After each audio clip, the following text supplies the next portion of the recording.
गांव में रमेश नाम का एक गरीब किसान रहता था।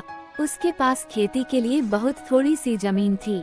वह दिन रात मेहनत करता, लेकिन उसके जीवन में कोई खास बदलाव नहीं आता। उसकी ईमानदारी और कड़ी मेहनत के बावजूद गरीबी उसके जीवन से हटने का नाम नहीं ले रही थी।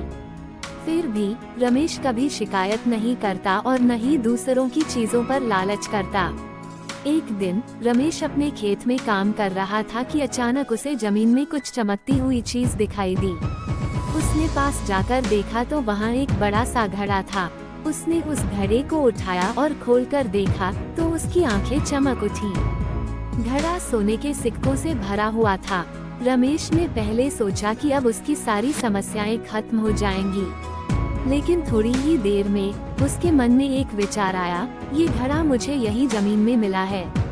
हो सकता है यह मेरे पूर्वजों का हो या फिर किसी और का, जिसे यहाँ छुपाया गया हो। अगर मैं इसे अपने पास रखता हूँ तो यह चोरी के समान होगा। उसके मन में द्वंद्व होने लगा। एक और गरीबी से मुक्ति पाने का मौका था और दूसरी ओर उसकी ईमानदारी।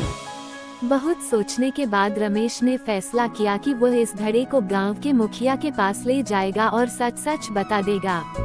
रमेश घड़ा लेकर मुखिया के पास पहुंचा और सारा किस्सा कह सुनाया। मुखिया ने उसकी ईमानदारी की तारीफ की और गांव वालों के सामने उसे एक उदाहरण के रूप में प्रस्तुत किया। मुखिया ने कहा, रमेश, तुम्हारी ईमानदारी और सच्चाई ने मुझे बहुत प्रभावित किया है। ये घड़ा अब तुम्हारा है, क्योंकि तुमने इसे चुराने या छुपाने की बजाय सही काम किया।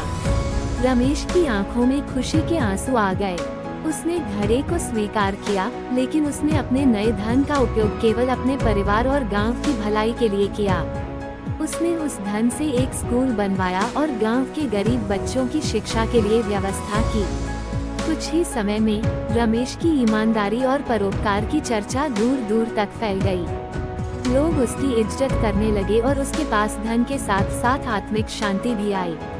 कहानी की सीख, जीवन में सच्चाई और ईमानदारी का मूल्य किसी भी प्रकार के धन से कहीं अधिक होता है। लालच और धोखे से भले ही क्षणिक लाभ मिल जाए, लेकिन सच्चाई और ईमानदारी ही वह गुण है जो दीर्घकालिक सुख और शांति प्रदान करते हैं। अगर आपको ये कहानी पसंद आई, कृपया लाइक, शेयर, सब्सक्राइब करना। देखने के लिए धन्यवाद।